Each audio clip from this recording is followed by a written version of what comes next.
Ligtas? Tingnan niyo ang ginawa niyo sa kanya. Ano? Magkapera lang kayo, gagawa kayo ng kwento. Sinaktan niyo siya.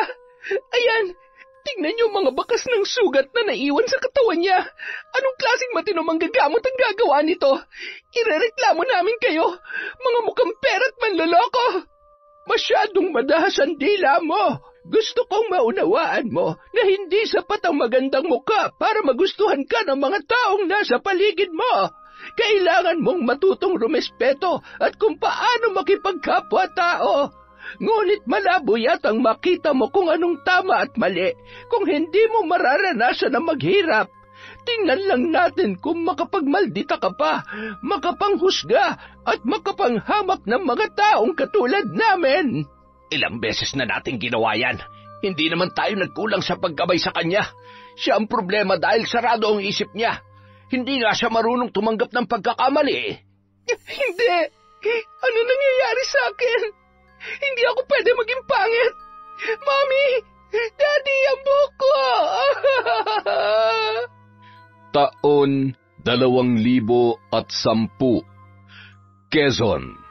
Malakas ang pagbuhos ng ulan na may kasabay pa na pabugso-bugsong ihip ng hangin.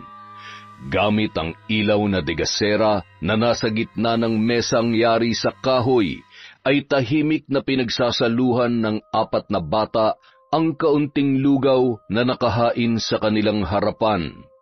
Halos 1 taon lamang ang pagitan ng edad ng mga batang yon. Karga naman ni Ruel ang sanggol, sabay iniabot kay Aurora na masaya at maluhaluhang pinagmamasdan ang malaanghel na mukha nito. Nakaupo naman ang asawa ni Ruel habang humahagulhol. Hindi niya mawari ang sakit na mawalay sa kanyang anak na noon ay mahigit 3 buwan pa lamang. Kayo nang bahala sa anak namin. Anak, patawarin mo kami. Mahal na mahal ka namin pero ito lang ang paraan para gumaling ka sa sakit mo. Huwag ho kayo mag-alala. Bibigyan ho namin ng magandang buhay ang anak ninyo. Mamahalin namin siya na parang tunay naming anak. Tanggapin niyo sana ito bilang tulong namin mag-asawa sa pamilya ninyo at para na rin sa iba pa ninyong mga anak. Huwag na ho. Sapat na ho sa amin na maipagamot niyo ang anak namin at mailayo siya sa buhay na meron kami ngayon. Sige na ho. Mag-iingat ho kayo sa biyahe. Bukal sa kalooban namin na ibigay ito sa inyo. Hindi niyo po alam kung gaano kami nagpapasalamat ng asawa ko dahil sa batang ito. Siya ang bubuo sa pangarap namin magkaroon ng anak matapos ang ilang taon namin paghihintay. Maraming salamat po sa tiwala. Makakaasa kayo na nasa mabuting kamay ang batang ito. Ibinuka ni Fidel ang malaking kulay itim na payong at pinayungan ang kanyang mag-ina patungo sa kanilang sasakyan. Ilang hakbang pa lamang ay nagsimula ng umiyak ang sanggol na animoy hinahanap ang kanyang ina. Dahan-dahang tumayo mula sa kinauupuan ang asawa ni Roel na si Feli at tumungo sa kanilang pintuan habang tinatanaw ang papaalis na sasakyan ng mag-asawang Fidel at Aurora na noon ay pabalik na sa Maynila. Tumakbo papalabas si Feli at napaupo sa lupa habang patuloy sa pagpupumalahaw. Anak ko!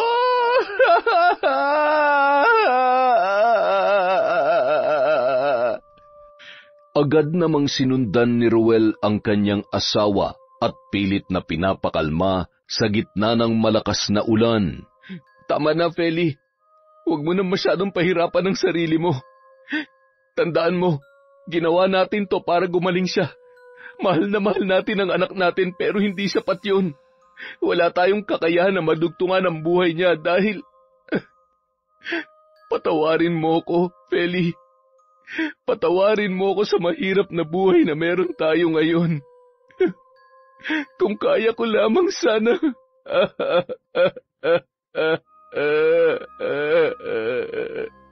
Isang mahigpit na yakap na lamang ang naitugon ni Feli sa kanyang asawang si Ruel. Samantala, nakatanaw naman sa bintana ang kanilang mga anak na umiiyak din ng mga sandaling yon. Napamahal na rin sa kanila ang kanilang kapatid, ngunit nauunawaan nila kung bakit kailangang ipaampun yon ng kanilang mga magulang. May kondisyon kasi sa puso ang sanggol na kapag hindi naagapan ay maaari niya yung ikamatay. Makalipas ang maraming taon, sakay ng kotse pauwi sa probinsya ng Quezon ang magkasintahan na sina Kira at Gian. Patuloy sa pagtunog ang cellphone ng dalaga, ngunit hindi niya yon sinasagot. Sino ba yung tawag ng tawag sa'yo? Sagutin mo na kaya. Sino pa nga ba? Di ang mami ko. Bahala siya. Uwi ako kung kailan ko gusto. Bakit ba hindi mo nalang sagutin at magpaalam ka ng maayos? Mapapagalitan ka na naman eh. Bakit? Ano naman ang bago doon? Lagi naman silang galit. Wala naman akong ginawang tama sa mata nila. Gumawa man ako ng tama o gumawa ng mali, may masasabi at may masasabi pa rin sila. Babe, hindi naman sila magagalit sa iyo ng walang dahilan. Malamang, iniisip lang nilang ikabubuti mo. Nag-aalala lang sila sa iyo. Can you just shut up? Mainit ang ulo ko. Huwag mo nang dagdagan. Hindi mo alam ang pakiramdam ng lahat na lang bawal at mali. Lahat na lang ididikta nila. Buong buhay ko kailangan kong sumunod sa gusto nila. Pagod na ako. Hindi na ako bata. Gusto ko lang munang lumayo at makapag-isip-isip. Kaya please lang, huwag ka nang dumagdag. Pwede? Okay, kung yan ang gusto mo. Sige. Ang akin lang naman, kailangan mo pa ring ipaalam sa mga magulang mo kung nasan ka para hindi sila mag-alala sa'yo. At sa tingin mo, papayag sila na kasama mo ako ngayon? Na magbabakasyon tayo? Nang tayo lang? My God! Siguradong pupuntahan nila ako at pauuwiin. Ay, just make sure na hindi sila magre-report sa pulis tapos madadamay pa ako dahil dyan sa... Huwag ka mag-alala. Hindi mangyayari yon. Sigurado naman ngayon marirealize na nila kung gaano nila ako sinasakal at... Ay, huwag na nga muna natin silang pag-usapan. Lalo lang ako naiirita eh. Samantala, hindi pa rin ba sinasagot? Ay, Aurora, mas mabuti pa sigurong hayaan na muna natin siya. Nagpapalipas lang yun ng sama ng loob. Hindi ko maintindihan kung bakit siya nagagalit. Lahat ng sinasabi ko ay para rin naman sa kanya. Ayaw ko lang siyang mapahamak. Aurora, dahil sa ginagawa mo, lalo lamang nagre-rebelde ang anak mo. Hindi mo ba nakikita lahat ng ayaw natin ginagawa niya? Mula sa pagbibisyo, pagbabarkada, at mas lalo siyang naglilihim sa atin. Hindi ko na alam ang gagawin ko, Fidel. Hindi ko na maintindihan si Kira. Iniisip ko kung saan ako nagkamali at saan ako nagkulang. Kulang pa ba lahat ng binibigay natin sa kanya? Hindi pa ba sapat kung anong meron siya? Kung alam niya lang lahat ng sakripisyo natin para sa kanya. Alam mo, siguro panahon na para sabihin natin sa kanya ang totoo. Para matauhan siya. Ano? Fidel, hindi. Hindi niyo pwedeng malaman na ampun siya. Paano kung iwan niya tayo? Kung hanapin niya ang totoo niyang mga magulang, hindi ko kaya. Hindi ko kayang mawala sa atin si Kira. Siya ang buhay ko. Mamamatay ako kapag nawala siya sa atin. Hindi natin habang buhay na may tatago ang katotohanan. Isa pa, baka yun lang ang tanging paraan para magbago siya. Hindi naman pwedeng siya nalang lagi ang nasusunod. Nasanay na siya sa marangyang buhay, kaya kung sakaling bumalik siya sa totoo niyang mga magulang, babalik at babalik pa rin siya sa atin. Ay, kung alam niya lang kung gaano siya kaswerte sa buhay na meron siya ngayon. Samantala, babe, gising na. Nandito na tayo.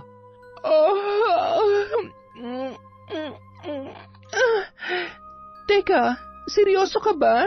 Nasaan bang bahay ng tito mo? Yan, ganyan talagang bahay dito sa probinsya. Huwag kang mag-alala, malinis at... Are you sure? Paano kung may ipis o daga dyan? O di kaya may ahas? Ang dilim at napakaraming damo at mga puno. Ayaw ko dito. Pwede bang... Ay, Kira, gabi na. Wala tayong hotel na matutuluyan dito. Malayo tayo sa sentro. Ano, sasama ka sa akin o iiwan kita dito sa kotse? Sige ka, baka mamaya biglang may sumitsit sa iyong kapre.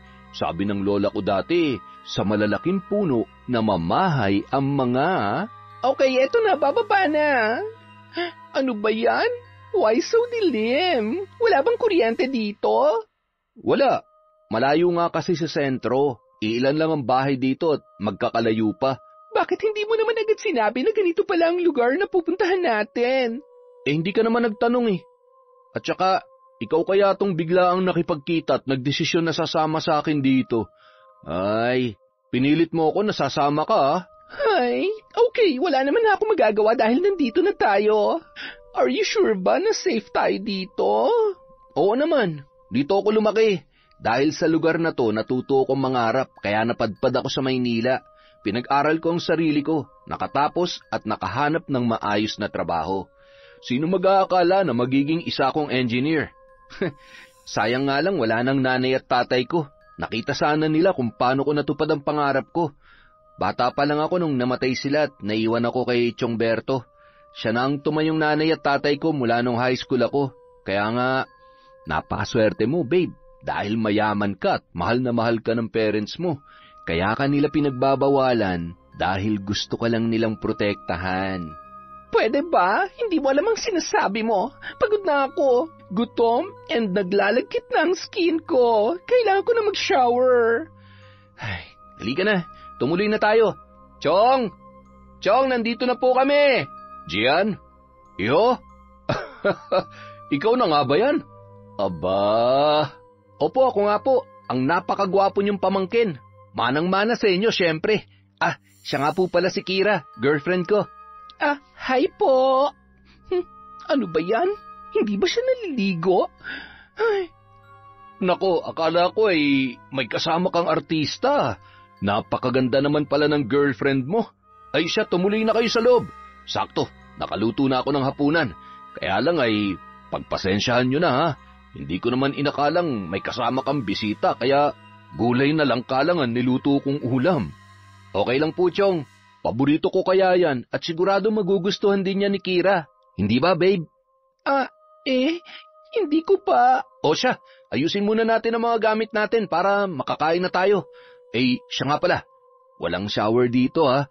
May balon dun sa gilid ng bahay. Magsasalok tayo ng tubig para makaligo ka. Ay, my God! Paano yon? Paano ko makakaligo ng maayos? Malinis ba yung water? Oo naman. Siya nga pala. Bukas mamamasyal tayo at siguradong maaaliw ka sa ganda ng ilog na malapit dito sa amin. Makakalimutan mo yung problema mo at baka nga makalimutan mo nang bumalik sa Maynila eh. Matapos iligpit ang kanilang mga gamit, nagpalit muna ng damit si Kira at tumungo sa kusina. Nakakapit pa yun sa braso ni Gian na animoy takot na takot at inililibot ang paningin sa bawat sulok ng kabahayan. Yari lamang sa kahoy at pawid ang bahay at tanging sahig lamang ang simentado. Napansin naman ni Mamberto na naninibago ang dalaga. Pasensya ka na, iha ha. Ganito ang karaniwang bahay dito sa probinsya. Simpleng buhay lamang ang meron kami dito. Pero masaya naman. Oh, kumain na kayo. Pagpasensya mo ng ulam natin sa ngayon ha. Hayaan mo bukas. Bibili ako ng karne at isda sa bayan. Hindi naman nakaimik ang dalaga. Halos masuka pa yon sa gulay na kanyang kinakain. Nagkatinginan na lamang ang magtiyo at pasimpleng ngumisi. Matapos maghapunan ay nagtungo naman sila sa balon kung saan naligo si Kira. Tuwang-tuwa naman yon dahil sa sobrang lamig ng tubig. Nagpatulong pa siya kay Gian sa pagpapatuyo ng mahaba niyang buhok. Nagtitili pa yon nang makakita ng palaka sa loob ng kanilang silid. Dala ng matinding pagod, 10:00 pa lamang ng gabi ay nakatulog na ang dalaga. Agad namang lumabas si Gian at tinawagan ang ama ni Kira na si Fidel para ipaalam na nasa maayos yon na kalagayan at kasama niya ang dalaga sa probinsya. Seryoso ka ba? Hahayaan na lang natin siyang kasamang lalaking yon? Fidel, paano kung... Aurora, kung may masama siyang plano sa anak natin, di sana hindi niya na ipinaalam ang totoo. At saka paminsan-minsan, kailangan mo ring itatak sa isip mo na hindi lahat ng tao na makakasama ng anak mo may gagawing masama sa kanya. o maiimpluwensyahan siya. Meron siyang sariling pag-iisip at hindi na siya bata. Minsan kailangan din natin siyang hayaang madapa at magkamali. Hindi mo ko naiintindihan. Kapag may nangyari masama sa kanya, ikaw ang sisisihin ko, Fidel. Humahagulgol na pumasok si Aurora sa kanilang kwarto dahil sa labis na pag-aalala at inis sa kanyang asawa. Kinabukasan, maagang nagising ang magkasintahan at naghanda na ng gamit na dadalhin papunta sa ilog. O mag-iingat kayo doon ha, medyo madamot, matarik ang daan. May mangilan-ngilan na rin namang bahay kung sakaling maliligaw kayo papunta o hindi kaya ay pabalik. Susunod na lamang ako doon pagkagaling ko sa bayan. Sige po, Chong. Ingat din po kayo. Agad nang umalis sina Gian at Kira papunta sa ilog na kanilang papasyalan. May kalayuan din ang kanilang lalakarin kaya inagahan na lamang nila upang hindi abutin ng sobrang init sa daan. Makalipas ang ilang minuto ay nakaramdam na ng pagod si Kira sa paglalakad. Ang layo na ng nilalakad natin. Napapagod na ako. Ano ba yan? Ang daming damo. Wala bang maayos na daanan dito?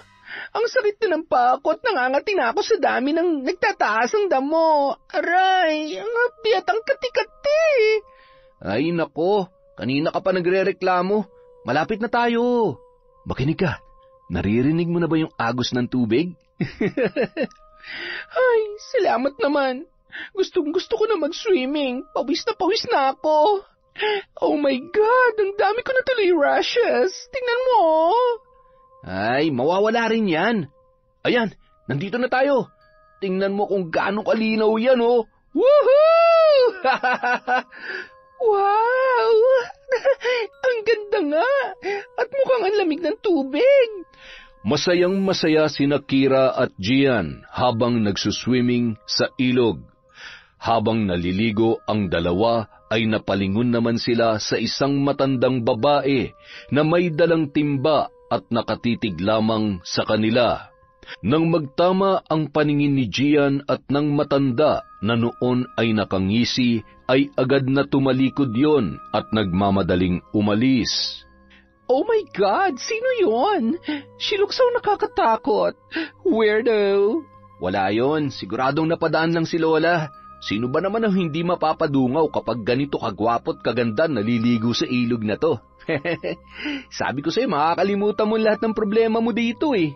Samantala, mula sa di kalayuan, napakaingay ninyo. Masyado kayong masaya. Tingnan ko lamang kung makakatawa pa kayo mamaya. Marahan yung bumulong ng mga salita sa hangin, pagkatapos ay nagpatuloy na sa paglalakad, papunta sa kanyang kubo sa hindi kalayuan sa ilog. Patuloy pa rin sa kwentuhan, halakhakan at pagtatampisaw sa tubig sina Gian at Kira. Makalipas ang ilang minuto ay napahawak sa tiyan si Gian. Ang sakit. Oh, napano ka? Anong masakit? Ang sakit ng tiyan ko. Parang, aray. Nalamigan yata ako. Sigurado ka bang okay ka lang talaga? Mabuti pa umuwi na tayo. Kaya mo ba maglakad? Oo, kaya ko naman. Sandali lang parang umiikot din ang paningin ko. Hindi kaya nausog ako nung matanda kanina? What's usog? Ano bang mga sinasabi mo? Tinatakot mo ba ako? Wala. Tara na. Umuwi na tayo. Sana maabutan pa natin si Chong. Ang sakit talaga. Grabe. Natagalan sa paglalakad ang dalawa dahil pabugso-bugso ang sakit ng tiyan ni Gian at namimilipit yon. Ano? Kaya mo pa ba? Ano bang gagawin ko? Huwag ka mag-alala, kaya ko pa naman. Malapit naman na tayo.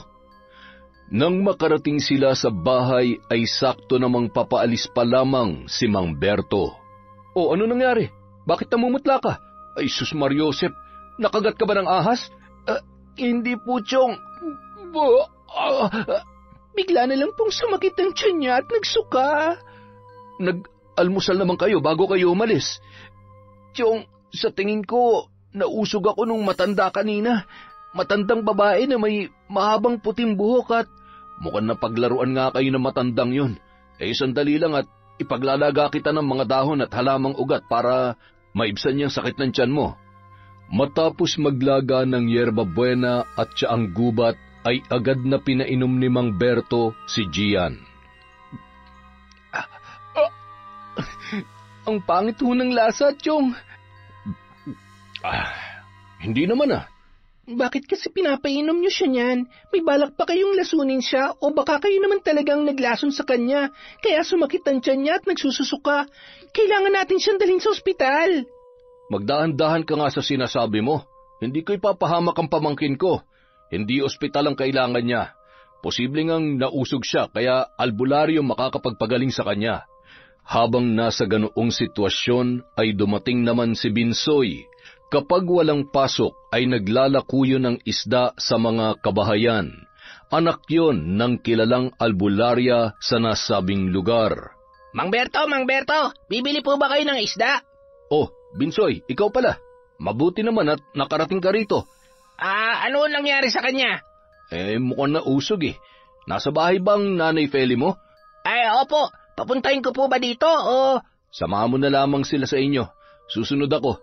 Akin na yung dala mong isda at sakto mukhang hindi na ako makakapanhik sa bayan. Seriously? Iaasan yung kalagayan ni Gian sa isang fake healer? Para ano? Para painumin ulit ng kung ano-ano? Babe, please. Totoong nakakapagpagaling sila. Hindi lahat ng sakit, lalo na kung di pangkaraniwan ay mapapagaling ng mga doktor. Tara na po, sumunod na po kayo sa akin. Nang makarating sa matarik na daan papunta sa bahay ni Binsoy, ay napansin naman ng binatilyo na hirap ng lumakad yon. Kaya naman inabot niya ang kamay ng dalaga para alalayan sana yon.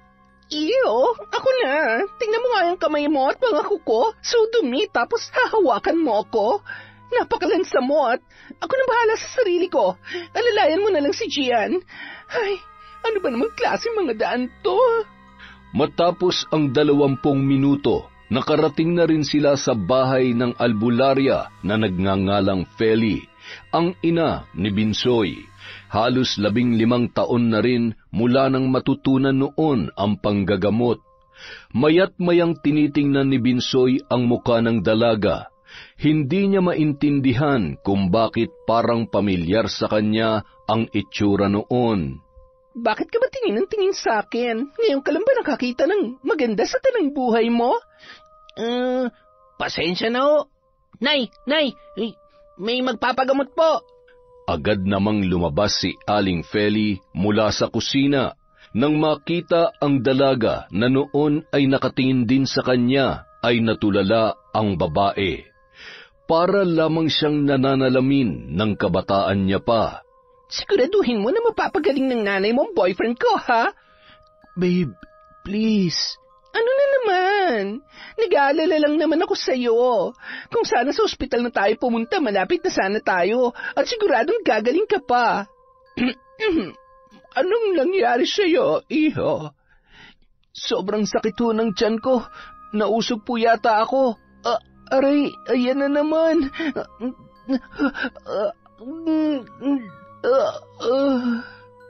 Oh my God! Ano nangyayari sa kanya? Please do something! Gamutin niyo siya! Babe! Gumising ka, babe! Iha, pwede bang maupo ka muna at kumalma? Ako nang bahala sa kanya. Hindi lamang usog, kundi napalipad hangin siya. Binsoy, anak, tulungan mo akong buhatin siya at ihiga mo rito sa papag. Oh my God! So dumi ng kamay tapos... Iha, walang namamatay sa dumi. Sa kaartehan meron. Kaya maupo ka na lang dyan at maghintay. Huwag ka mag-alala, kaya ko siyang pagalingin. Inihanda ni Aling Feli ang mga gamit niya sa panggagamot. Inilabas noon ang ilang mga botelya na naglalaman ng langis na may orasyon. Bumulong yon ng mga dasal at hinipan ang bunbunan ng binatang si Gian. Pagkatapos ay pinatakan ni Aling Feli ng langis ang labi ng binata. Maya-maya, biglang bumangon yon na tila hapong-hapo at matalim silang tinitigan. Ano nangyayari sa kanya? Sandali, huwag kang lalapit sa kanya. Sinasapian siya. Ano? God, pinaglalaruan niyo ba siya? Hindi ka nakakatulong, Iha. Kesa magreklamo ka, manahimik ka na lamang dyan. Umupo man si Kira ay nababakas sa reaksyon nito na hindi pa rin siya sang-ayon sa sinabi at ginagawa ni Aling Feli.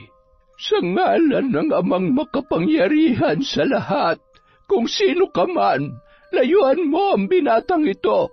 Tigilan mo na siya. Hindi mo ako mapapalaya sa katawan ng binatang ito. Akin na siya. Sige, subukan mo magmatigas. Makakatikim ka sa akin. Pahihirapan kita. Pahihinain kita hanggang sa gumapang ka sa lupa. Patuloy na nag-usal ng orasyon si Aling Feli, sabay itinali naman ni Binsoy ang kamay at paa ni Gian upang hindi makapalagyon. Hinahampas yun ng mga tangkay at buntot pagi sa likod. Hindi naman magkamayaw sa paghiyaw si Gian na animoy halimaw na gustong kumawala sa kanyang pagkakatali. Tama na! Anong ginagawa niyo? Itigil niyo na yan! Ano pa?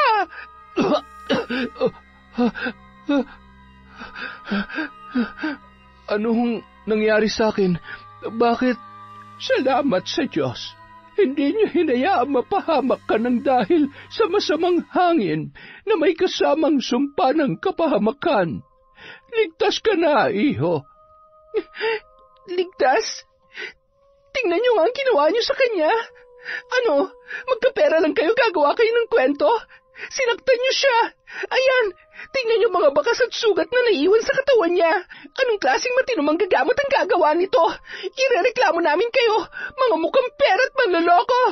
Kami na nga ang tumulong tapos irereklamo mo pa? Alam mo, kanina pa ako nagtitimpi sa iyo eh. Porke ba maganda ka at mayaman, ang lit-lit ng tingin mo sa amin? Para malaman mo kung hindi dahil kay nanay, pwede mapahamak ang boyfriend mo. Sige na, kung sa tingin mo ay masama at peke ang panggagamot ni nanay, makakalis na kayo. Wala kaming dapat patunayan sa inyo. O yan, kailangan lang talaga kitang talian kanina para hindi ka tumakbo at makapanakit. Mukhang mabait ka, pero itong kasama mo, nako, maganda nga, saksaka naman ng sama ng ugali. Ah, ganun ha? Masama pala ha? Huwag mong sasaktan ng anak ko. Bitiwan mo siya. Isa ka pa? Fake healer? Ano? Kira, tama na. Kira, ano ba? Tama na sabi. Ano ba nangyayari sa'yo? Sorry po, Aling Feli. Binsoy, yung bayad ko po pala, wag na. Hindi na kailangan. Oo, mahirap kami pero marangal ang ginagawa kong panggagamot. Sige na, makakaalis na kayo. Hindi yon ang unang pagkakataon na nakita ni Gian si Kira kung paano magalit. Madalas ay nagwawala at hindi nun mapigilan ang kanyang sarili. Nanginginig pa ang mga kamay noon sa galit at naninigas ang bagang. Halika na, umuwi na tayo. Aray, ano pa? Bakit mo ba ako sinisigawan?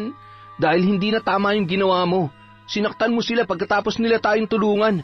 Alam mo, hindi ko maintindihan kung bakit mo ginawa yun. Bakit ba ang dali-dali para sa'yo manghusga, ha? Ako pa ang mali? Hindi mo ba alam na pinagtatanggol lang kita sa mga manlolokong yon? Kira, enough. Sumusobra ka na. Lahat na lang ba? Mula sa mga magulang mo, mga kaibigan mo, pati mga inosenteng tao kinakalaban mo. Hindi mo ba nakikita na may mali rin sa'yo? Patuloy sa pagbabangayan ang dalawa nang bigla namang dumating si Mamberto. Ano ba naman at dito pa talaga sa daan nyo napiling magbangayan? Baka gusto nyo munang umuwi sa bahay at pag-usapan niya na mabuti. Ay. Huwag na lang kayo makisali. Wala naman kayong alam sa nangyari. Nakakainis. Bahala kayo dyan.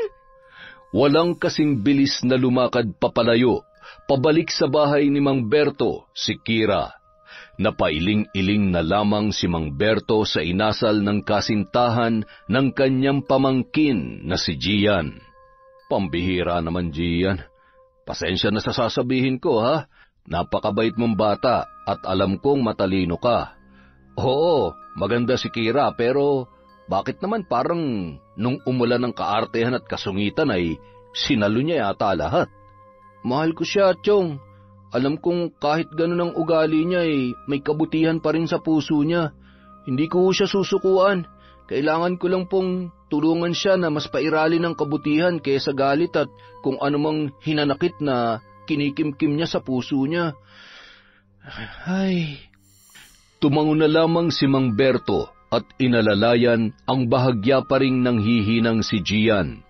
Iniinda noon ang hapdi ng mga hampas sa likod ng kanyang katawan. Siya nga pala, pasensya na kung hindi ako nakasunod agad. Nagluto na muna ako ng tanghalian natin. Napasama ata ang bakasyon nyo dito sa probinsya. Oo nga po, Chong eh.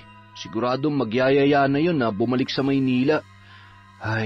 Hindi bale. Malamang nag-aalala na rin sa kanya mga magulang niya. Abat, wag mong sabihin na hindi mo ipinagpaalam yon. Nagtanan ba kayo? Naku, hindi po, Chong. At tinawagan ko rin ho ang tatay niya kagabi para ipaalam na sumama siya sa akin. Grabe kasi talaga kapag tinotopak yan eh. Kahit mami at daddy niya, walang magawa. Yan ang mahirap kapag pinalaki na laging nasusunod ang gusto. Samantala, Nay, kumusta na ho yung likod ninyo? Masakit pa ba? Okay lamang ako, anak. Medyo masakit pero pasasan ba't mawawala rin naman ito? Yung mukha mo, patingin nga. May mga pasaka at may kalmot sa braso. Napakasalbahe po talaga ng babaeng yun. Kung hindi lang ako lalaki, pinatulang ko na yun eh. Nako, kung nandito lang sila kuya at ate, kawawa yun. Sinabi mo pa.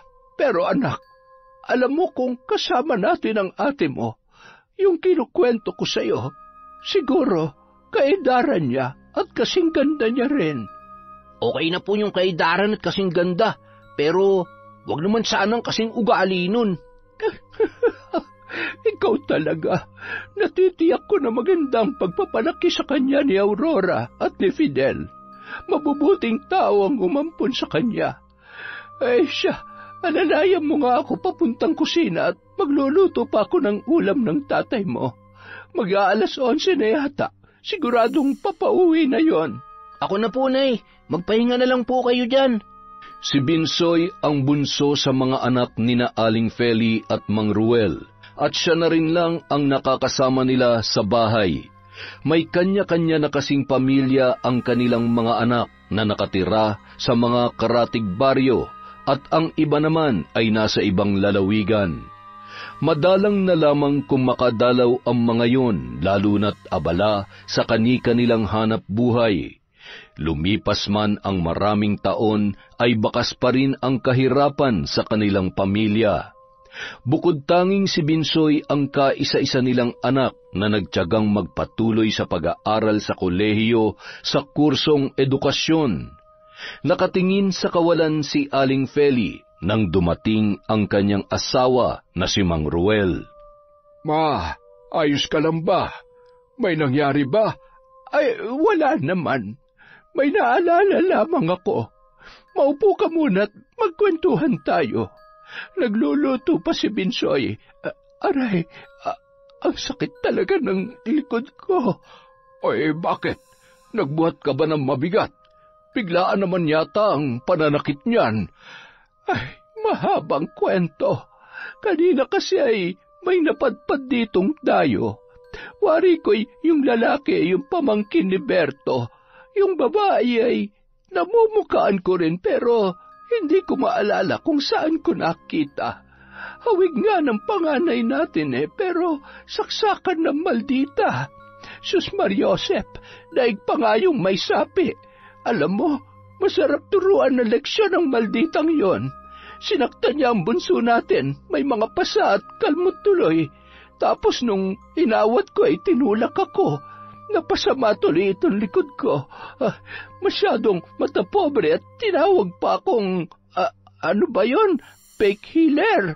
Ay nako, hayaan mo na't makakahanap rin ng katapat ang ganoong klase ng tao. Ipagpasa Diyos mo na lamang. Isa pa, itigil mo na yung pagtanggap mo ng pambabarang at lalo lamang akong kinakabahan sa parusang balik niyan. Gustuhin ko man, pero ngayon pa ba? Nakakatulong din naman ito para sa pangmatrikula ni Binsoy. Isa pa, sila naman tong sumasadya sa akin rito. Hindi rin sila lalapit sa akin kung hindi nila kailangan ng tulong ko. Mas marami pa rin naman ang nagagamot ko kesa sa... Ayan, nangangatwirang ka na naman. Ay siya, sandali lamang at tutulungan ko na si Bunso. Ipahinga mo muna yung likod mo. Haplasan mo ng langis at baka may pila yan. Ay siya, sige na. Lakad na't huwag mo akong alalahanin. Mawawala din ito. Ay, salbahe kasing dalaga yon. Ay, teka. Pagka sinuswerte ka nga naman, siguradong buhok niya itong nasa upuan. Mahaba, manipis at may kulay. Humanda ka sa akin, maldita ka. Fake healer pala. Sa kabilang banda, Kira, ano ba? Hindi mo ba naiintindihan? Sabay tayong babalik sa Maynila. Pakalmahin mo muna sarili mo. Wala kang mapapala kung lagi mong paiiralin yung init ng ulo mo. Wala pang laman yung tiyan mo mula kanina at maawa ka naman, hindi pa gaanong bumabalik ang lakas ko. Di ako magdadrive. Problema ba yon? Okay, pero please, maya-maya ng konti. Kailangan ko magpahinga. Alam mo namang... Kasalanan ko ba yon? Ha? Di ba dapat sisihin mo yung mag-inang yon? Iha, kumain na muna kayo. Sige na, pumunta na kayo sa kusina. Mahirap bumiyahe ng gutom. Wala nang nagawa pa ang dalaga kundi sundin na lamang ang sinabi ni Mang Berto. Bakas pa rin sa muka at kilos noon ang pagkairita habang naglalakad papuntang kusina. Hindi na lamang umiimik si Gian, ngunit inaasikaso niya pa rin yon sa kabila ng masama nitong pakiramdam. Pagkatapos kumain ay mas pinili na lamang ng dalaga na magmukmuk muna sa isang silid, habang ginagamot ni Mang Berto ang mga sugat ni Gian sa likod. Pagkatapos ay uminom rin yon ng gamot para mawala ang pananakit ng kanyang katawan. Bandang 5:00 ng hapon, nagpaalam na si Gian sa kanyang tiyuhin. Sigurado ka bang kaya mo nang magmaneho? Kaya ko naman na ho, at saka marunong din naman pong magmaneho si Kira. Sige po, babalik na lamang po ako dito. Bago makaalis ang dalawa, ay sakto namang may dumaang mga kadalagahan sa labas ng tarangkahan ni Mang Berto. Napalingon ang mga yon at nakatingin kay Gian, sabay nagbulong-bulungan at pasimpleng nagtawanan. Pinandilatan, sabay inirapan ni Kira ang mga dalaga, kaya nagmadali na lamang sa paglalakad ang mga yon. Padabog na lumabas sa tarangkahan ang dalaga papunta sa lugar kung saan nakaparada ang kotse ni Gian. Hindi na ako magtataka kung bakit babalik ka dito. Hindi na lamang dinugtungan pa ni Gian ang sinabi ni Kira. Pinagbuksan niya yon ng pinto ng kotse at nang makapasok ay napabuntong hininga na lamang ang binata. Kumaway pa siya sa kanyang tiyuhin bago tuluyang pumasok sa kanyang sasakyan. Matapos ang halos 5 oras na biyahe ay nakarating na rin sila sa bahay nila Kira. Agad na bumabayon at padabog pa ring inabot ang kanyang gamit sa may likod na bahagi ng sasakyan ni Gian. Sandali, mag-usap muna tayo. Anong pag-uusapan natin? Yung nangyari kanina? Pagagalitan mo na naman ako? Sisisihin? Pasensya na ha? Pasensya naman kung dahil sa akin nasira ang masaya sanang bakasyon mo. Di sana may nakilala ka pang bago, magaganda at mababait na dalaga ron. Tutal naman hindi mo na kayang intindihin ang ugali ko. Alam mo, sa tingin ko, mas mabuti pa maghiwalay na lang tayo. Maghiwalay? Seryoso ka ba dyan sa sinasabi mo? Sa tingin mo ba nagbibiro lang ako? Sige na, umalis ka na. At mula ngayon, ayaw na kita makita. Bumalik ka na doon sa probinsya at magpakasaya ka. Okay, yan ba talaga ang gusto mo? Alam mo, napapagod na rin ako sa paulit-ulit na ganito eh. Kung talagang ayaw mo na, wala naman na ako magagawa. Kaya kung yan ang desisyon mo, di sige. Pero itong tatandaan mo, kahit sinong lalaki hindi tatagal sa'yo kapag hindi mo binago yung ugali mo. At sa tingin mo mag-adjust ako sa inyo? Kung ayaw niyo sa akin, di wag. Pare-pareho lang kayo. At sanay naman akong walang nagmamahal at tumatanggap sa akin. Kung sina mami at daddy nga, hindi ako maintindihan ikaw pa kaya? Ano pang hinihintay mo? Umalis ka na! Bahagya pang tinulak ni Kira si Gian bago siya pumasok sa loob ng kanilang bahay. Nilingon niya pa ang sasakyan ng binata na noon ay humarurot na paalis. Akala mo naman maghahabol ako sa'yo? Sa ganda kong to, akala mo hindi ako makakahanap ng much better? Pinagbuksan naman ng kanilang katulong si Kira na noon ay patakbong umakyat sa pangalawang palapag ng kanilang bahay, kung saan naroroon ang kanyang kwarto. Pagkapasok ay nagsara yun ng pinto at doon ibinuhos ang naghahalo-halo niyang emosyon. Ang kwartong yon ang saksi sa lahat ng bigat na pinagdadaanan niya, lalo na sa mga pagkakataon na hindi niya rin maintindihan ang kanyang sarili. Kinabukasan, habang nagkakape ang mag-asawa sa kusina, ay malungkot na tumungo roon si Kira. Mahigpit niyang niyakap ang kanyang mga magulang. Pinag-alala mo kami ng mami mo Buti na lamang tinawagan ako ni Gian dahil kung hindi ay siguradong natataranta na kami sa paghahanap sa iyo. Han, mas mabuti pang kalimutan na lang natin ang nangyari. Ang importante ay nandito na ang anak natin. Huh? Seriously? Hindi niyo ako pagagalitan pagkatapos ng ginawa ko? Mom, wala ka po bang sasabihin? Oh, come on, it's okay. Sanay naman na po ako. Nagkatinginan na lamang ang mag-asawang sina Fidel at Aurora. Kira, anak, lahat naman ang sinasabi namin ay para sa ikabubuti mo. Oo, lagi ka naming sinisita sa mga ginagawa mo, pero hindi ibig sabihin, hindi ka namin mahal at gusto lang naming punahin ang mga pagkakamali mo. Gusto naming itama kung anong sa tingin namin ay mali at para din yun sa kapakanan mo. Kapakanan ko? Talaga ba? O baka naman kapakanan ninyo sa image ng pamilya natin? Sumasobra ka na! Hindi ka namin pinalaki para bastusin kami. Ibinigay namin lahat ng gusto mo. Kung alam mo lang kung gaano ka kaswerte na napunta ka sa amin, kaya wala kang karapatang... Han, tama na. Huwag mo naman saktan ang anak natin. Ano ka ba naman? Anong ibig niyong sabihin? May hindi ba kayo sinasabi sa akin? Mami? Kira, anak, patawarin mo kami. Sa loob ng maraming taon mula nung inampun ka namin, ni minsan hindi namin inisip na ampun ka. Mahal na mahal ka namin na para naming tunay na anak. No, hindi ako ampon. Bawiin niyo yan. Hindi totoo yan. Yan ang totoo. At ngayon alam mo na, gusto ko lamang malaman mo na sa oras na hindi ka magbago, mas mabuti pang... Hindi! Ayoko! Hindi ako ampon! Hindi totoo yan! Sinungaling kayo! Walang kasing bilis na tumakbo si Kira paakyat ng hagdan habang humahagulgol. Bumalik ka rito, Kira! Kinakausap pa kita! Ano ba? Bakit mo ginawa yun? Bakit? Napailing-iling na lamang si Fidel at mababakas sa kanyang muka ang pagkadismaya. Sabay lumabas ng kanilang bahay at naiwan namang humahagulhol si Aurora. Buong araw na nagkulong sa kwarto ang dalaga, ni wala siyang mapaglabasan ng sama ng loob.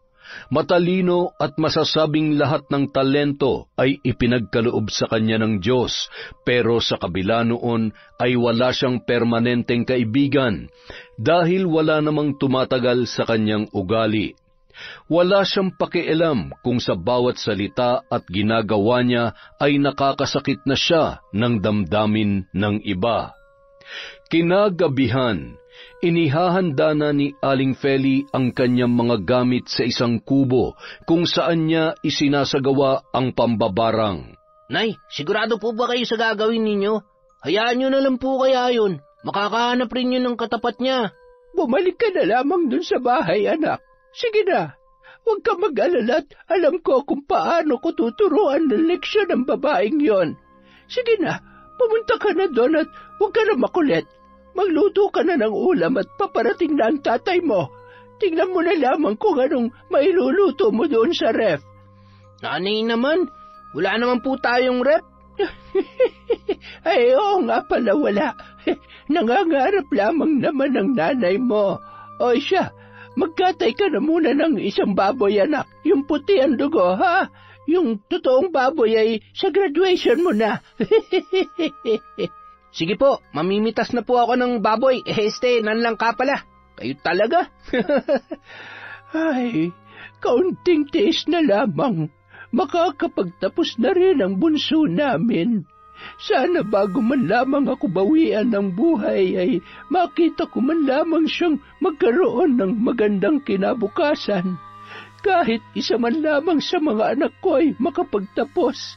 At kung nasan man ngayon ang isa ko pang anak, sana'y masaya siya sa buhay na meron siya.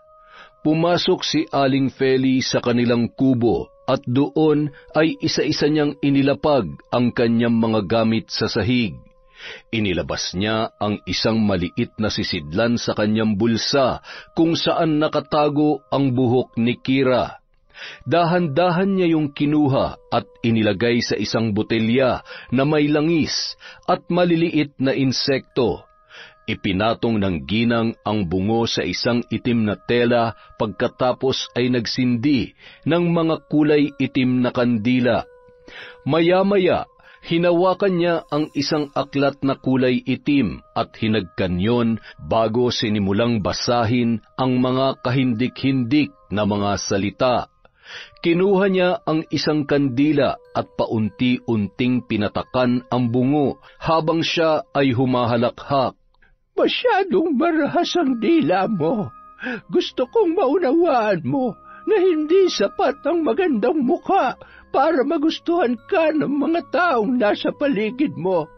Kailangan mong matutong rumespeto at kung paano makipagkapwa-tao. Ngunit malabo yatang makita mo kung anong tama at mali kung hindi mo mararanasan ang maghirap. Tingnan lang natin kung makakapagmaldita ka pa, makakapanghusga at makakapanghamak ng mga taong katulad namin. Ngayon, patutunayan ko sa iyo na kahit gaano ka kayaman, ay hahalik ka pa rin sa lupa para magmakaawa, para makawala sa sumpa na ikakabit ko sa iyo. Lahat ng ipinagmamalaki mo ay malalagas kasabay ng mga buhok mo at ang bawat hibla at maging ang anit mo ay ngangat-ngatin ng mga kuto. Mula sa gabing ito ay mararamdaman mo na ang paunti-unting bagsik ng aking kapangyarihan hanggang sa bumait ka ng tuluyan. Samantala, Anak, buksan mo itong pinto. Mag-usap naman tayo. Kanina ka pa hindi kumakain. Yaya, pasuyo naman ang susi. Hayaan mo siyang magutom. Pasasaan ba't lalabas din yan? Kaya mo ba talagang tiisin ang anak natin? Kung wala kang magandang sasabihin, manahimik ka na lang, pwede? matapos mabuksan ang pintuan ay tumambad kay Aurora ang noon ay nanginginig na si Kira. Nakapikit, pawis na pawis at inaapoy ng lagnat. Mami! Tulong! Ay, Diyos ko! Ano nangyayari sa'yo? Fidel!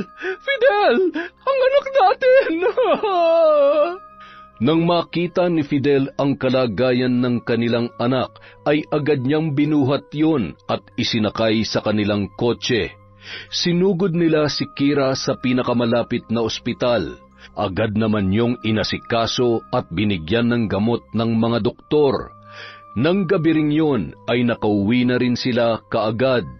Ngunit hindi pa rin nila nakakausap ang dalaga. Akala nila ay nagtatampo lang yun dahil masama pa rin ang loob sa kanyang nalaman. Hinayaan na lamang muna nilang magpahinga ang kanilang anak. Nang sumunod na araw, maagang nagising ang dalaga para sa kanyang voice lesson nung araw na yun. Pumasok sa banyo at agad siyang napaharap sa salamin at pinagmasdan ang kanyang sarili. Napabuntong hininga pa yon, sabay napakamot ng ulo. Ramdam niya ang labis na pangangati ng kanyang anit. Matapos maligo ay agad naman yung nawala. Pagkatapos magbihis ay bumaba na siya agad at tinawag naman siya ng kanyang ina para kumain ng almusal. May lakad ka pala ngayon. Sumabay ka na lamang sa akin. Huwag na po, Daddy. Kaya ko naman na po. Nagtatampo ka pa rin ba sa amin ng daddy mo? Umiling lamang ang dalaga at sumubo ng sunod-sunod. Uminom ng tubig at agad na ring lumabas ng bahay. Anong plano mo? Hayaan na lang natin siyang ganyan? Na tayo ang susuyo kapag may kasalanan siya? Hanggang kailan tayo magiging sunod-sunuran sa kung anong gusto niya? Masyado na matigas ang ulo niya. Ay, Han, huwag nating susukuan ang anak natin. Alam ko na darating ang araw, matututo rin siya sa mga pagkakamali niya. Paano siya matututo kung sa bawat pagkakamali niya ay sinasalo mo? Akala mo ba hindi ko alam ang lahat ng mga kalokohan niya mula nung nag-aaral siya hanggang sa ngayon? Wala siyang ibang ginawa kundi gumawa ng gulo at wala siyang nakakasundo. Lahat na lamang galit sa kanya, kinakalaban niya, at pati tayo ay hindi niya na rin sinusunod. Alam mo ba, sa tingin ko, kailangan na natin siyang patingnan sa... Pwede ba tumigil ka na? Walang sakit sa utak ang anak natin. Kailangan lang talaga natin siyang kausapin na maayos. Ilang beses na natin ginawa yan. Hindi naman tayo nagkulang sa pagkabay sa kanya. Siya may problema dahil sarado ang isip niya. Hindi nga siya marunong tumanggap ng pagkakamali. Hindi ba? Siya, pag-usapan na lang natin to mamaya. Papasok muna ako sa trabaho at maaga ang meeting ko sa mga bagong investors. Samantala, napatigil si Kira sa pagmamaneho ng kanyang kotse nang maramdaman niya ang sakit sa kanyang lalamunan. Sinubukan niyang kumanta, ngunit maging siya ay napatakip sa sarili niyang tainga. Ano nangyayari sa akin? Bakit nagkakaganitong boses ko? Hindi pwede to. Aray, ang hapdi ng labi at ng dila ko. Bakit parang ang dami kong paso sa bibig? Hindi na lamang tumuloy yon at nagpasya nang bumalik sa kanilang bahay. Mami! Mami! Kira, bakit ka bumalik? Ano nangyari? May masakit ba sa'yo? Mami, yung boses ko. Hindi na maganda ang boses ko. Ang sakit din ng lamunan ko. Bibig at ang dila ko. Namumula na parang napaso. Anong gagawin ko? Hindi pwede to. Pagtatawanan ako ng mga... Anak, baka kailangan mo lang muna magpahinga. Gusto mo bang dalhin kita sa ospital para maagapan kung ano man ang nangyayari sa'yo? No, lalo lamang ako magkakasakit doon. At saka, ang dami may sakit sa ospital, baka lalo lamang ako mahawa. Bakit hindi mo nalang tawagan yung kaibigan mong doktor para gamutin ako? Mommy, please, do something. Okay, sige. Sandali lang. Go to your room at tatawagan ko na lang muna si doktora. Agad naman silang pinuntahan ng nasabing doktora para gamutin si Kira. Nabawasan naman ang kirot ng mga paso niya sa bibig at dila matapos mabigyan ng gamot. Ngunit kahit makalipas na ang ilang linggo ay hindi pa rin naaayos ang kanyang boses. Hindi matanggap ni Kira ang nangyayari sa kanya, kaya naman lalo lamang nagmukmuk yon hanggang sa maisipan niya na lamang na magpinta para gumaan ang kanyang pakiramdam. Ngunit sa halip na mga bulaklak at magagandang tanawin ang maipinta, ay mga nakakatakot na nilalang ang kanyang naiguguhit. Habang nagpipinta yon ay pinuntahan naman yon ng kanyang ina. Kira, ano ang mga yan? Ang ganda po, diba? malapit na ho itong matapos. Aray ko! Mami, ang kamay ko! Aray! Ano na naman bang nangyayari? Diyos ko naman, bakit ka ba nagkakaganyan? Halika na, magpahinga ka nga at na-stress ka lang sa mga pinagagagawa mo. Alam mo, mabuti pa, sumama ka na lang sa daddy mo sa office at pag-aralan mo kung Ako? No way! Baka mag-alisan pa mga empleyado nyo tapos sisihin nyo na naman ako. I'm planning to apply work online na lang para makaiwas sa mga tatanga-tangang... Anak, stop it! Anak, hindi masama maging malawak ang pangunawa sa lahat ng pagkakataon. Mommy, I can't. Kaya nga ako umiiwas, diba? Aray ko.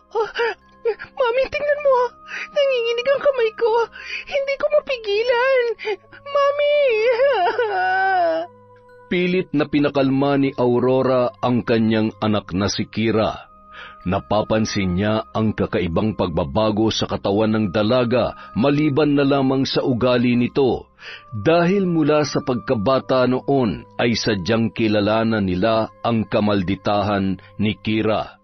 Sa kabila ng ipinapakitang kabutihan at pangunawa ng mag-asawa ay mas lalo lamang lumalala ang hindi kanais-nais na ugali ng kanilang anak. Hindi na namalayan ng ginang pero nakatulog na ang anak nito. Tinitigan niya ang maamong muka noon, sabay hinimas ang ulo. Napakunot noo siya nang tingnan ang paisa-isang buhok ng kanyang anak. Napatingin din siya sa sahig at napansin na napakaraming nalagas na buhok ni Kira. Ay, Diyos ko po, ano nangyayari sa kanya? Bakit ang daming lisa at kuto? Kira, gumising ka! Mami, ang kati-kati po ng ulo ko.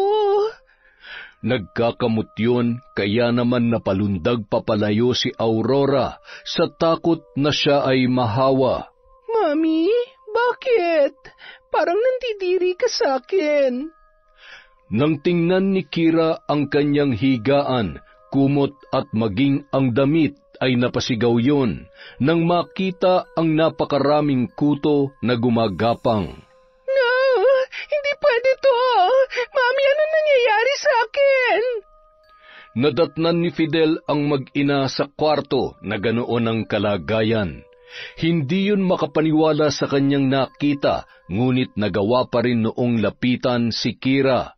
Maya-maya, bigla na lamang nawala ang napakaraming kuto na yon, ngunit kasabay noon ay ang tuluyang pagkalagas ng buhok ng dalaga. Hindi! Ano nangyayari sa akin? Hindi ako pwede maging pangit! Mami! Daddy! Ang buhok ko! Nangyari ang lahat ng to mula nung pumunta kayo sa probinsya kasama si Gian. Hindi kaya napaglaroan ka ng mambabarang doon? Maliban sa tiyuhin niya, sino pang... Yung fake healer. Siguradong siya may gawa nito sa akin. Mami, Daddy, samahan niyo po ako. Kailangan nilang pagbayaran ng ginawa nila sa akin. Humanda sila sa akin. Hindi mangyayari sa iyan kung wala kang kasalanan. Ano ang ginawa mo sa kanila? Daddy, hindi mo ba nakikita? Ako ang biktima dito. Mga monster sila. Pagbabayaran nila to. Samahan niyo ako sa lugar na yon. Ano? Ayaw niyo? Ayaw niyo ako samahan? Ha? Pues, haharapin ko sila mag-isa. Sasamahan ka namin pero nakikiusap ako. Hindi ito ang tamang pagkakataon para magmataas ka. Hindi mo ba nakikita nagiging epekto sa iyo dahil sa mga inaasal mo? Kailan ka magbabago? Kapag wala nang lahat sa iyo, matuto ka magpakumbaba kung gusto mong manumbalik sa dati ang itsura mo. Nung mga oras ding yun, tinawagan ni Fidel si Gian para samahan sila sa nasabing lugar. Agad namang pumunta ang binata nang malaman ang nangyari sa kabila ng hindi nila pagkakaunawaan ni Kira. Unti-unti na ring nagiging lantang gulay ang dalaga habang yakap ng kanyang ina na si Aurora sa loob ng kanilang sasakyan. Amoy na amoy nila ang lansa mula sa mga sugat nito sa ulo, ngunit tinitiis lamang nila yon. Nakapikit ang dalaga at nanunuyo na ang labi. Ano ba kasi ang nangyari? Bakit ka nagkakaganyan? Inawat ko naman po siya pero nagawa niya pa rin pong saktan yung albularya at yung binatilyong anak. Alam niyo naman po kung paano magalit si Kira. Pagkatapos, marami pa po siyang binitawang masasakit na salita, kaya siguro... Yan na nga bang sinasabi ko eh. Sana pagkatapos ng lahat ng ito'y matuto na siya. Sana hindi pa mahuli ang lahat bago niya pagsisiyan ang mga pagkakamali niya.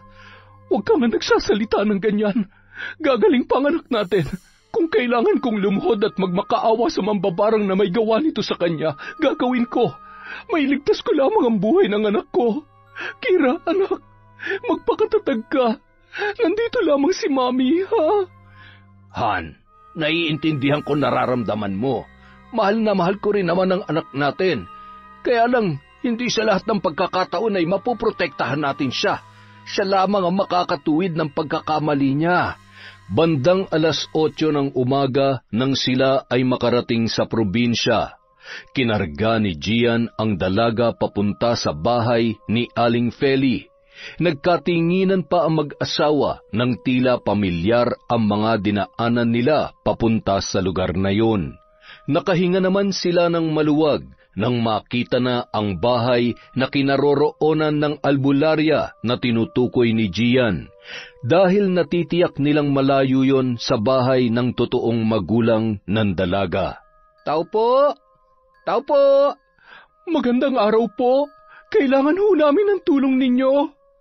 Agad naman na lumabas si Binsoy, sabay na pakunot ang noo nang makita si Gian at ang mga kasama noon, pati na rin ang walang malay na babae. Lumapit yon at halata sa muka ang pinaghalong inis at kaba. Wala ho dito si nanay. Pasensya na kayo. Maghanap na lamang kayo ng ibang albularyo. Alam ko na may kasalanan ng anak namin. Pakiusap, huwag niyo namang gawin to sa anak ko. Sumilip si Aling Feli sa pinto at nang matanawan niya ang mga pamilyar na muka, ay nakaramdam siya ng panghihina at kaba. Dahan-dahan niyang inihakbang ang kanyang mga paa, kasabay ng pag-agos ng kanyang luha. Aurora? Fidel? Kayo magulang ng... Aling Feli? Ay, Diyos ko! Anong ginawa niyo? Kayo ba may gawa nito sa kanya? Kayo ba ang bumarang kay Kira? Patawarin niyo ako. Hindi ko alam. Hindi ka namin dapat sisihin. Sa ngayon ang importante ay gumaling siya. At siguro nga, panahon na para malaman niya ang totoo. Maaaring tadhana na rin ang gumagawa ng paraan para umabot tayo sa ganitong sitwasyon. Agad na inilapag ni Gian ang dalaga na nalilito pa rin sa pinag-uusapan ng mga kasama niya at ni Aling Feli. Mami, hindi ko na kaya. Nahihirapan na po ako. No, anak, lumaban ka. Hindi mo pwedeng iwan si Mami. Mahal na mahal kita. Mamamatay ako kapag nawala ka sa akin. Aling Feli, ano ba? Pagalingin mo siya. Gawin mong lahat na makakaya mo. Habang isinasagawa ni Aling Feli ang ritual, punong-puno naman ng pagtataka si Binsoy na noon ay nakakunot ang noo. Sabay nilapitan yon ni Gian. Kilala mo ba sila? Hindi po. Hindi ko nga alam kung bakit parang magkakakilala sila eh. Pero pamilyar ang pangalan nila. Kung hindi ako nagkakamali, sila ang mga umampun sa kapatid ko na may sakit sa puso noon. Pero imposible. Wala akong kapatid na masama ang ugali katulad ng babaeng yan. Paano kung magkapatid nga kayo? Kung sakali man, ipupusta ko, hindi niya rin matatanggap. Lalo niya lamang kaming mamalitin dahil mahirap lang kami. Pasensya ka na sa mga nangyari ha. Alam mo, hindi pa rin ako nawawalan ng pag-asa na magbabago pa siya. Bandang 12:00 ng tanghali, matapos maisagawa ni Aling Feli ang ritual ay nagkamalay na ang dalaga. Halata ng maganda na ang kanyang pakiramdam dahil mapula na ang kanyang mga labi. Salamat sa Diyos, anak. Mabuti naman at gising ka na. Huwag mo akong hawakan at huwag mo akong matawag-tawag, anak. Isa kang monster! Masama ka! Tingnan mo ang ginawa mo sa ulo ko! Sinira mo ang buhay ko! Patawarin mo ako, Iha. Anak, hindi ko alam na... Ano ba? Bakit mo ba ako tinatawag na anak? Lumayo ka sa akin! Halimaw ka! Kira, ito ang katotohanan. At siya ang totoo mong ina. 3 buwan ka pa lamang noon nang inampun ka namin ng mami mo. No, hindi magandang biro yan. Ayaw ko. Kahit kailan at kahit anong mangyari, hindi ako magkakaroon ng magulang na mambabarang ng mga irresponsable at kayang ipamigay ang bata na parang hayop. Wala akong magulang na mas mahirap pa sa daga. Umuwi na tayo. Ayoko na dito. Mommy, please. Bakit hindi ako makatayo? Patawarin mo ko. Hindi ganong kadaling mabawi ang lahat ng sumpang. Wala kang kwenta. Ipinamigay mo na nga ako. Ikaw pang dahilan kung bakit nahihirapan ako ngayon. Tama na. Huwag mo nang sisihin si nanay. Nagawa lang nila yon dahil wala silang kakayang ipagamot ang sakit mo. Isa pa, sinong di magagalit sa ginawa mo sa amin? Napakasalbahe ng ugali mo. Tumahimik ka. Kung nakakatayo lang ako, sasampalin kita dyan eh. Mami, umalis na tayo dito. Please, iuwihin niyo na ako. Daddy, parang awa niyo na. Naiintindihan ko kung hindi mo gusto dito at hindi mo ako tanggap bilang totoong nanay mo. Hindi ko rin hihilingin na mapatawad mo ko sa lahat ng mga kasalanan ko sa iyo. Pero pinapangako ko na gagawin kong lahat para ikaw ay gumaling. Kailangan mo munang manatili dito hanggang sumapit ang araw na susunod na Biyernes sa darating na kabilugan ng buwan. Kung kinakailangan, iiwan muna namin siya sa'yo. Kira, hanggat hindi mo nahahanap ang pagpapakumbaba at pagpapatawad, hindi mo matutulungang gumaling ang sarili mo. Sana kahit minsan, hayaan mong manaig ang kabutihan dyan sa puso mo. Matuto kang rumispeto. Babalikan ka na lamang namin ng mami mo dito. Pero, Fidel... Han, hayaan muna natin siya dito. Magtiwala ka lang. Iiwan niyo talaga ako dito? Mami, please. Daddy, huwag niyo akong iwan dito. I'm sorry, anak. Lagi mong tatandaan na mahal ka namin. Ipagdarasal kita. Rico! Mami! Huwag niyo akong iwan! Mami! Mabilis na naglakad palabas ang mag-asawa. Sinundan naman yon nina Aling Feli at Binsoy. Huwag kayong mag-alala. Hindi ko siya pababayaan. Humihingi ho ako ng tawad sa mga nangyari. Sa nagawa niya sa inyo at sa anak ninyo. Hindi po namin alam kung paano siya tuturuan ng leksyon. Kaya sana, dahil sa mga nangyayaring ito ay matuto na siya. Babalik ho kami at sana habaan niyo ang pasensya niyo sa kanya. Ito nga po palang pera kung ano man ang kailanganin niya o hingin niya sa inyo. Huwag, hayaan mo siyang maranasan ng simpleng buhay. Sa tingin ko malaking bagay na makita niya kung gaano siya kaswerte sa buhay na meron siya ngayon. At agad nang hinila ni Fidel ang kamay ng kanyang asawa.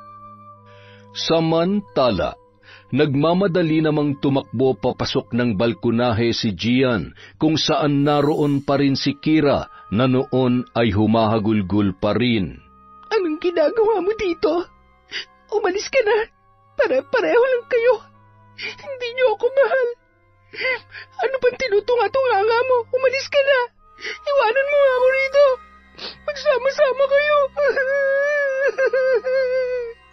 Malungkot na tumalikod ang binata, ngunit mababakas sa mga mata nito ang awa para sa dating kasintahan.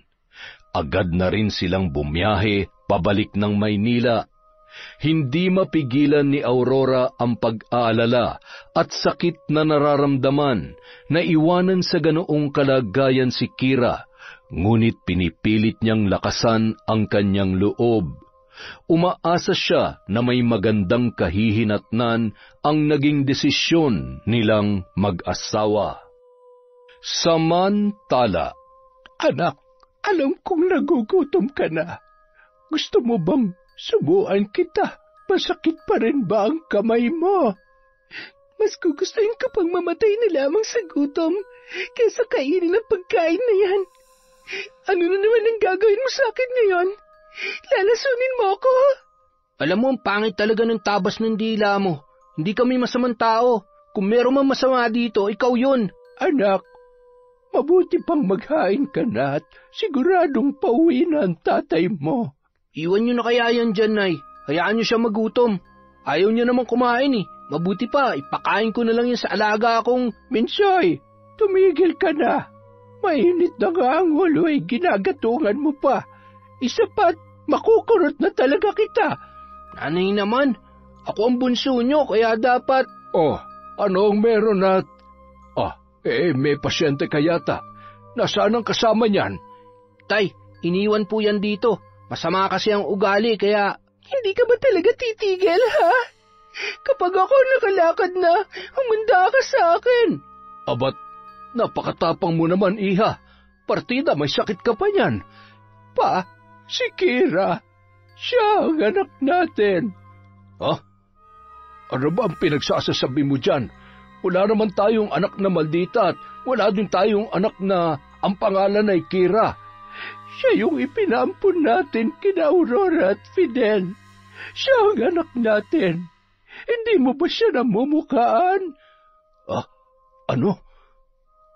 Ay, Diyos ko, nananaginip ba ako? Ikaw nga ang anak naming... ano ang nangyari sa'yo? Paanong... Ano ba? Lumayo ka sa akin. Ang dumi-dumi mo at ang baho mo. Ew, so kadire. At pwede ba? Hindi niyo ako anak. Si Mami at si Daddy lang ang mga magulang ko. Napaka-arte mo. Akala mo naman gusto kitang maging kapatid. Che, tay, hayaan nyo na nga yan. Nay, halika na, kumain na tayo. Napabuntong hininga na lamang ang mag-asawa at napilitan na iwanan muna ang dalaga sa balkonahe na noon ay nakahiga pa rin sa papag. Pagkatalikod ng mga yon ay lumapit naman ang aso at agad na kinain ang pagkain na nasa pinggan. Shoo! Nagugutom na ako. Pati ba naman ikaw na aso ka? Nakikisali ka pa rin? Siguro ikaw ang amo ng bisit na mabahong bansot na yon. Nakakainis. Ano bang gagawin ko? Gusto ko nang kumain. Mami! Habang kumakain sa kusina ay hinay-hinay naman na nagkukwentuhan ang mag-anak. Matapos ilahad ni Aling Feli ang lahat ay napakamot ulo na lamang si Mang Ruel. Sa dinami-dami ng pwede mong barangin ay sarili mo pa talagang anak ang nabiktima mo. Hindi mo man lang ba naramdaman? Tay, sa sama ng ugali ng Kirang yan, nakakalain ba ni nanay na anak niyo siya? Wala na ata mas maldita pa sa kanya eh. Maarte na, matapobre pa. Siguro sunod sa layaw. Palibasa mayaman yung mga umampun sa kanya eh. Hindi ko maintindihan kung bakit. Mabait naman sina Aurora at Fidel. Siguro ay nasobrahan sa... Hindi na mahalaga yan. Baka binibigyan lang din tayo ng Diyos ng pagkakataon na magpakamagulang sa Kanya. Matagal na rin nating ipinagdarasal na makita siya. Sa ganito mang paraan, dapat pa rin nating ipagpasalamat yon. Anak, Binsoy, alam kong nakakaubos ng pasensya pero nakikiusap ako. Intindihin mo na lamang siya, ha? Ay, nakukonsensya ako. Paano kung tuluyan siyang napahamak ng dahil sa akin? Tiyak na hindi ko mapapatawad ang aking sarili, Ruel. Makalipas ang ilang linggo, paunti-unti ay nakikipag-usap at kalmado na rin si Kira sa tuwing kinakausap siya ng kanyang ina. Nakita niya kung gaano katyaga siyang inaasikaso at inaalagaan, kahit pa may pagkakataon na nasisinghalan niya yon. Isang umaga, maaga silang gumising at tinutulungan siya ni Aling Feli na maglakad-lakad sa labas ng bahay. Sigurado ka bang kaya mo na? Medyo mahina lang po yung paa ko pero hindi naman na po masakit. Sa tingin ko, ilang araw na lang ay kaya ko na ulit maglakad mag-isa. Natutuwa ako na maganda na ang kondisyon mo. Tinutubuan ka na ulit ng buhok. Mabilis lang yan babalik sa dati. Mas lalo ka na ulit gaganda. Ay, pasensya ka na talaga, Iha. Kung hindi lang din ako nagpadala sa...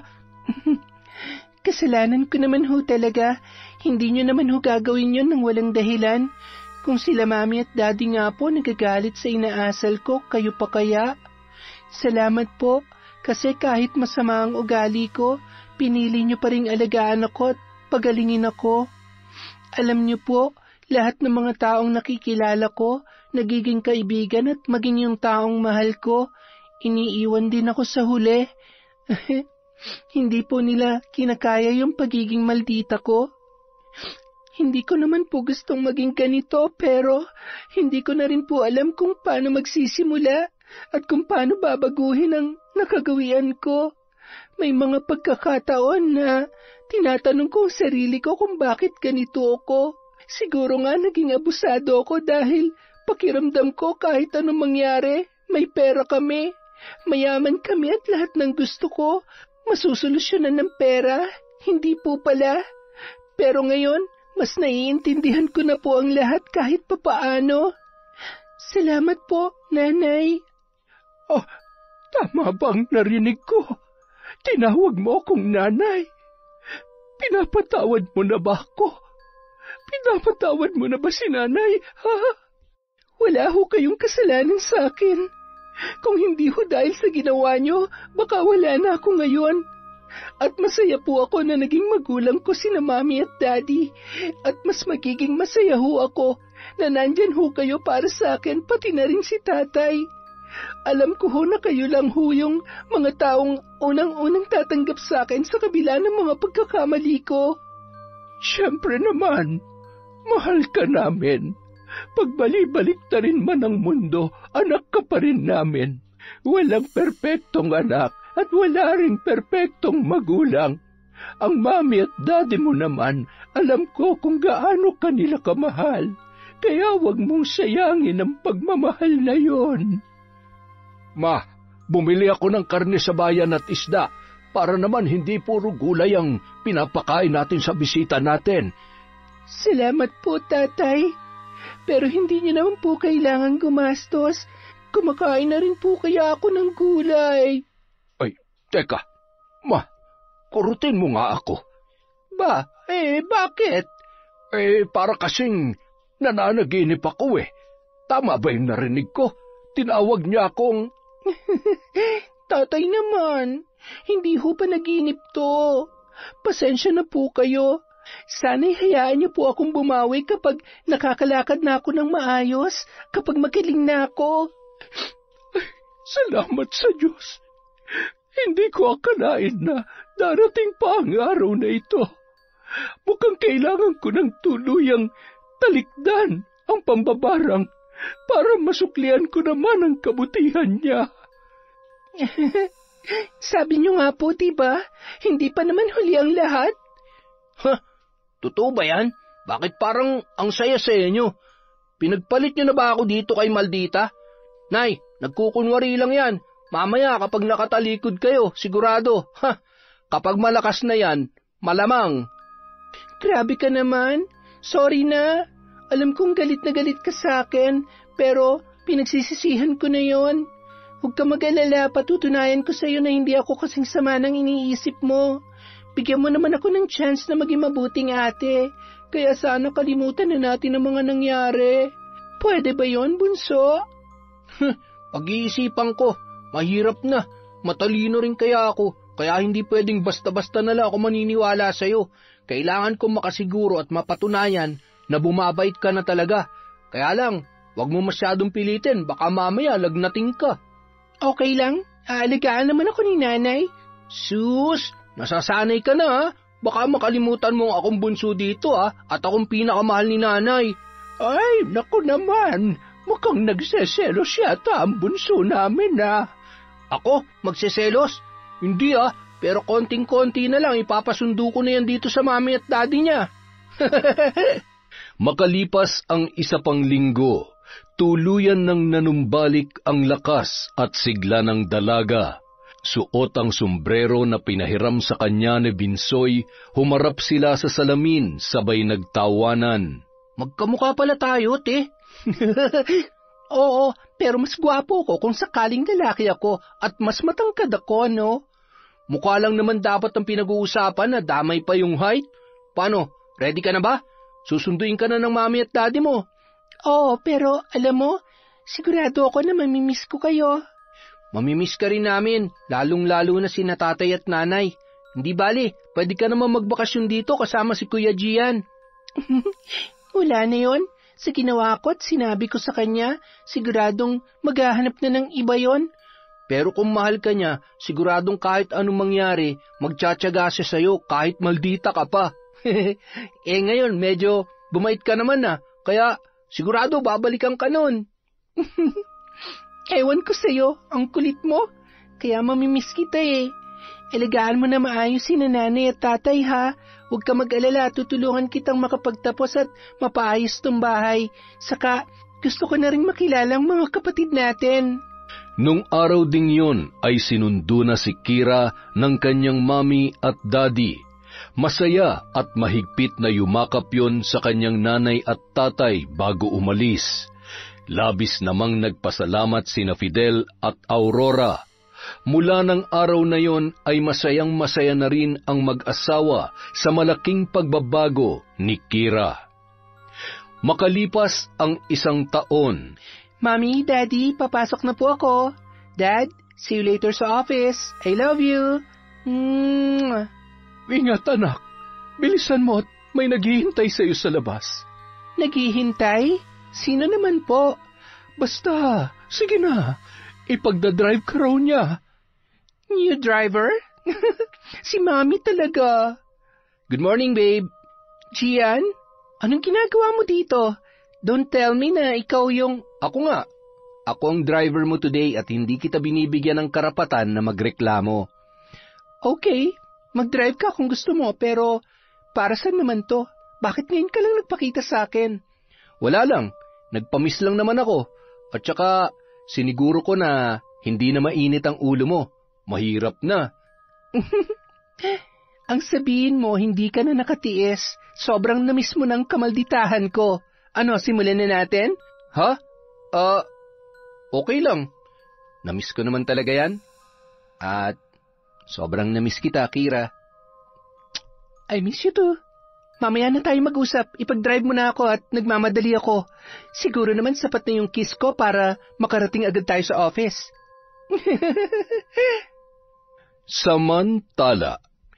Nay! Tay! Tubig po! Pahingi po ako ng tubig! Ano ba nangyayari? Galing po ako sa sentro para makita kung nakapasa po ako sa exam. Nay, LET passer na po ako. Ang saya ko, Nay. Sa wakas, may teacher na po kayo. Siguradong matutuwa ang mga kapatid ko, lalo na si Ate Kira. Ay, salamat sa Diyos. Masayang-masaya kami para sa iyo, anak.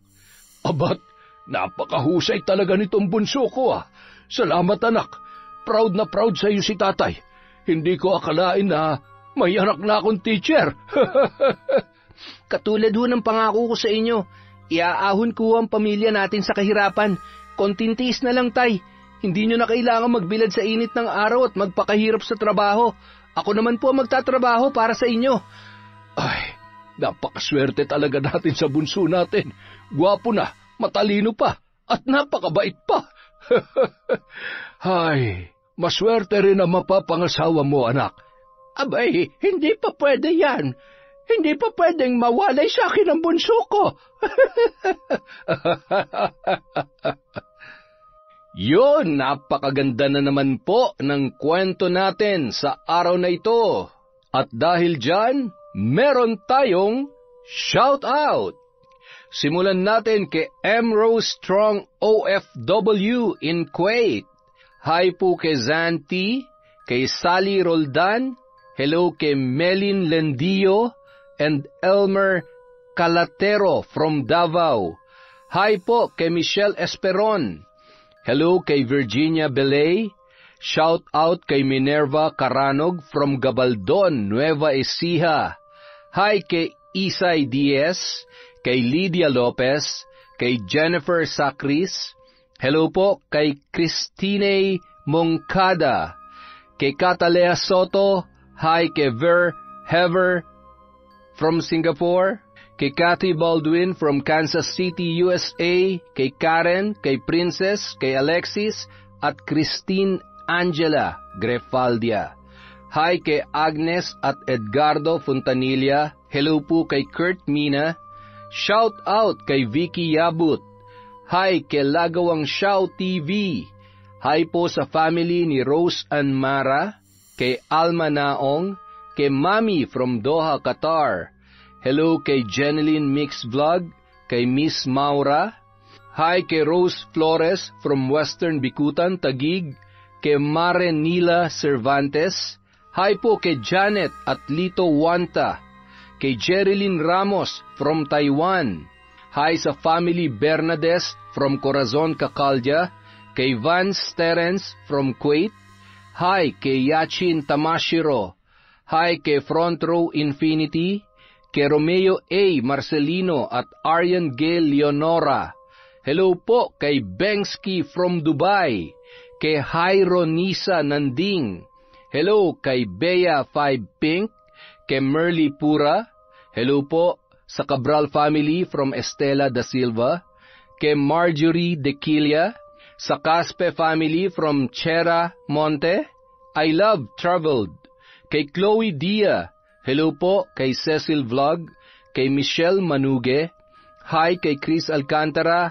Hi kay Vanji Alamigo at Richard Cayon from Rosalina Bogayong. At syempre po, hi kay Kay, huwag ka na magtampo, gaya-gaya ka.